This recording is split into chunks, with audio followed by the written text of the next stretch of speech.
באמת חייכנית. נכון שאני יכולה לשיר? לשיר? לא כל כך.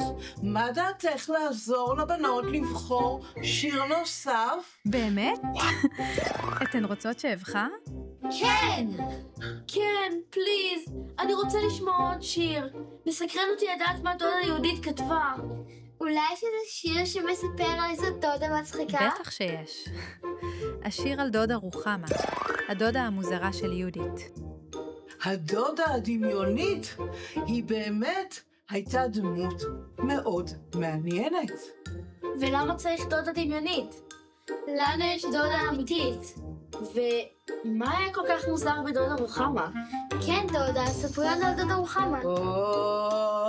כמה שאלות. יהודית, שאלות זה בריא. ספרי להם. טוב, דודה רוחמה הייתה מאוד זהירה.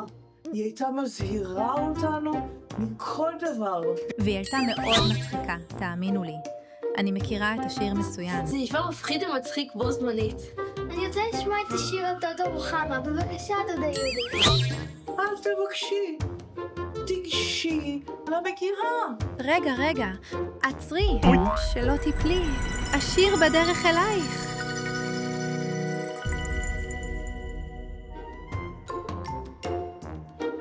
אני מוכנה. הנה השיר דודה רוחמה.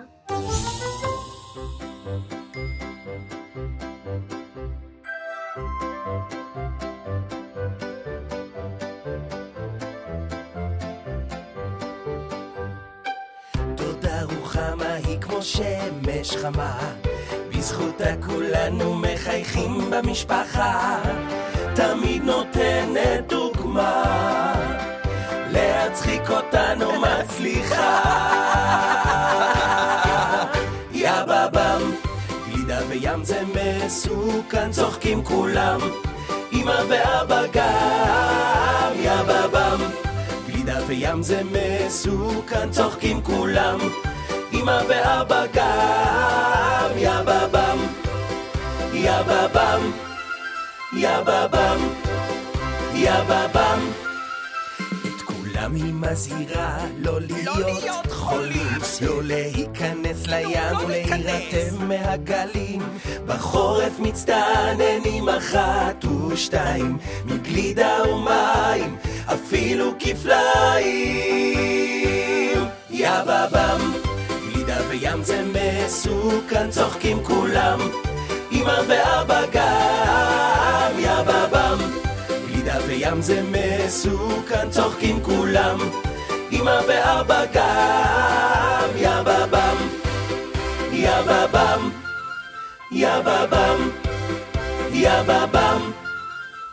הולכת לרופא כשיש לה דזלת, קיבלנו תרופה מקבלת, הוא לא מרשה לה לדבר עד שהכאב יעבור ועליו תתגבר. יא בבם, גלידה וים זה מסוכן, צוחקים כולם, אמא ואבא גם. יא בבם, גלידה וים זה מסוכן, צוחקים כולם, אמא ואבא גם. יא בבם, גלידה וים זה מסוכן, צוחקים כולם, אמא ואבא גם. יא בבם, גלידה וים זה מסוכן, צוחקים כולם, אמא ואבא גם. יא בבם, יא בבם, יא בבם, יא בבם, יא בבם.